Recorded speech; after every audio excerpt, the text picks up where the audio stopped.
Labdien, ūdensvīri, un palūkosimies, ko tad taro kārtas iesaka vai pareģo ūdensvīriem jūlijā. Ūdensvīri.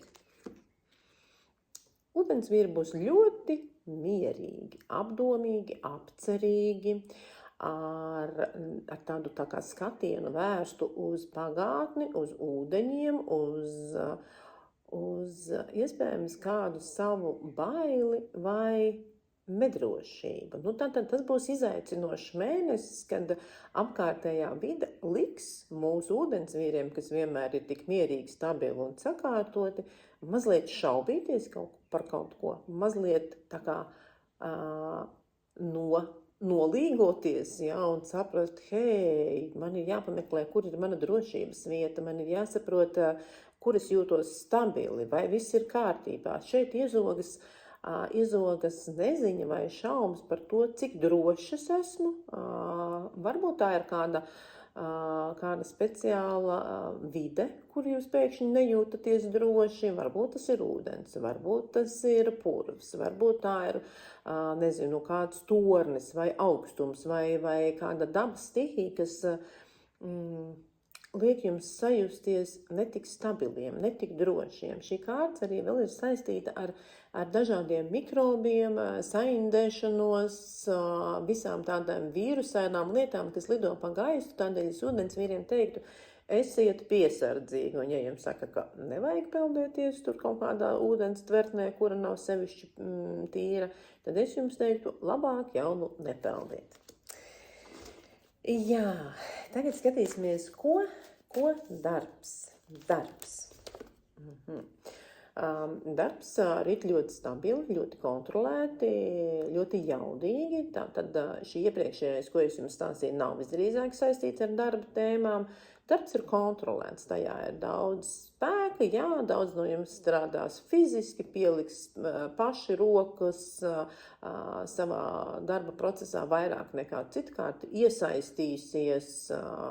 Ja dažkārt jūs strādājat vairāk ar galvu, tad šajā mēnesī tas prasīs fizisku iesaistīšanos, citu cilvēku pierunāšanu, nevis pierunāšanu, bet pārliecināšanu, bet tas neprasa nekādu uzstājību, tas neprasa moralizēšanu, tas neprasa draudus vai ko tam līdzīgi, tas nāk viegli vienkārši un pavisam raiti. Personīgās attiecības, kas tad ir attiecībās ūdensvīriem? Ūdensvīriem attiecības pilnas deksmes, dažādu notikumu, aktivitāšu, darbību. Šeit var sākties kaut kas jauns, interesants. Tad man jārunā par tiem cilvēkiem, kas meklē attiecības. Tātad šajā gadījumā jums ir dota iespēja, bet jums ir jāpiedalās. Zižļu dūzis saka, rekur tev ir iespēja, rekur tev ir stafetes kociņš, bet tev pašam ir jāpieliek enerģija, jāiet, jāpiedalās, jāļaujās galu galā notikumiem, attīstībai, un viss notiks. Tiem, kas ir jau ilgstošajās attiecībās, kaut kas jauns. Ar ko varētu būt saistīts kaut kas jauns? Jauns saistīts ar kaut kādu atpūtu, ar iespējams arī kādām romantiskajām, intīmajām lietām. Es gribētu teikt, ka tas ir kaut kāda jauna dzirkstele, kas saistās ar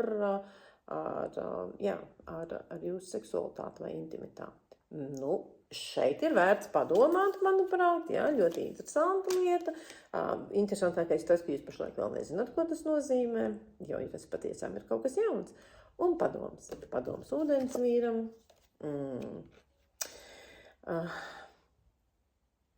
Ģimene ir ģimene. Jums ir jāpieņem viņi tādi, kādi viņi ir. Viņi ir tik dažādi, tik pārsteidzoši, bet viņi visi ir savējie.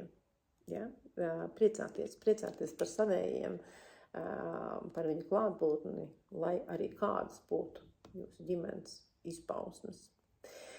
Brīnišķīgs mēnesis ūdensvīri ar daudz jautājumzīmēm, ar daudz interesantām lietām. Priecāšos, ja jūs to izmantosiet sev vislabākajā veidā. Uz tikšanos!